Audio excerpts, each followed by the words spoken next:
Você, como fundador de um partido novo e, obviamente, sendo eleito, como é que você imagina construir essa grande aliança com o Congresso Nacional para poder ter governabilidade? Será necessariamente dialogado, será necessariamente conversado, será necessariamente feito através de composição de governo. Ou seja, por mais que me venha, o Renan é antissistema. Sim, eu não sou da roubalheira, só que eu vou compor governo. Porque nós temos um regime que, no fundo, ele é semi-parlamentarista. Um presidente da República ganha uma eleição, aí ele, para governar, ele tem que formar a maioria no parlamento. Isso é meio doentio.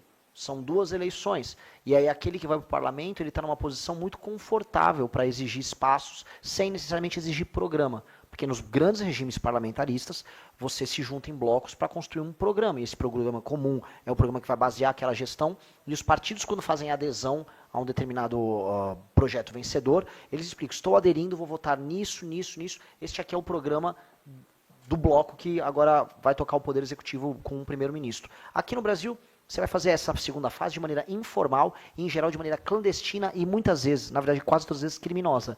É uma troca de favores sem explicar o motivo, é uma composição sem explicar quais são as metas. Não há também nada vinculante. O que eu quero dizer? Não, o parlamentarismo é vinculante à adesão ao governo. Nós temos que fazer, então, eu como presidente da República eleito, o que eu vou fazer? Eu já vou chamar as lideranças e as presidências dos partidos, conversar com as bancadas e falar, você quer participar do meu governo? Me dê nomes probos, corretos, alinhados com o programa que venceu a eleição presidencial, e vamos tornar público, coletiva de imprensa, e vocês vão assinar uma resolução vinculante à sua bancada, que toda a nossa agenda de segurança pública, agenda de reformas, agenda para o mercado, a nossa lei de responsabilidade gerencial, toda a agenda que venceu as eleições, são agendas vinculantes da sua bancada. Porque do jeito que está hoje, não tem partido, os partidos não fazem sentido. Você tem microfederações de deputados que vivem através das emendas. E aí o que nós vamos fazer? Então essa é a primeira parte. Vou compor o governo, estou avisando todo mundo, o meu discurso antissistema é não ser ladrão. Agora, infelizmente, o nosso regime político é um regime político doentio baseado nisso. E a segunda coisa que eu preciso falar sobre o nosso regime político também, a natureza dessa composição, ela vai ter que ser explicitada o tempo todo através da imprensa, e nós vamos ter que falar com as categorias ligadas. Quando a gente chama de categoria, é forma de pensar, ligada às ideias que nós defendemos, para nunca deixar o tema se tornar o toma lá da cá, e a ocupação do espaço, e sempre ser o tema político da vitória eleitoral. Ou seja, tem que ser um presidente ligado a um programa o tempo todo. Isso envolve uma crítica que eu faço ao governo atual e ao governo anterior, que é o governo do Bolsonaro. São 2 governos que entraram sem programa definido. O Bolsonaro, ele era meio que favorável a uma reforma da Previdência que ia tema que ele votava contra quando ele era parlamentar.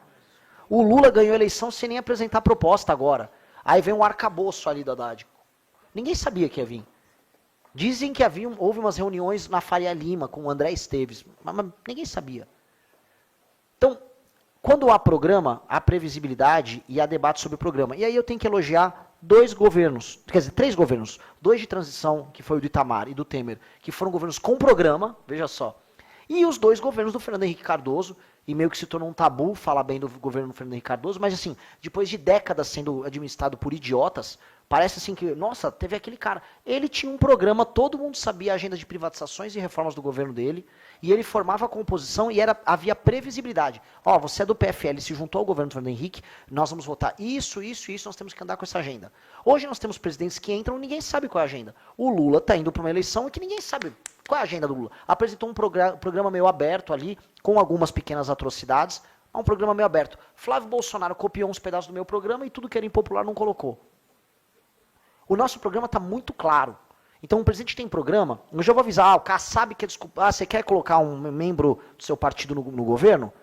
Tá, você sabe o programa? É isso, vai todo mundo votar.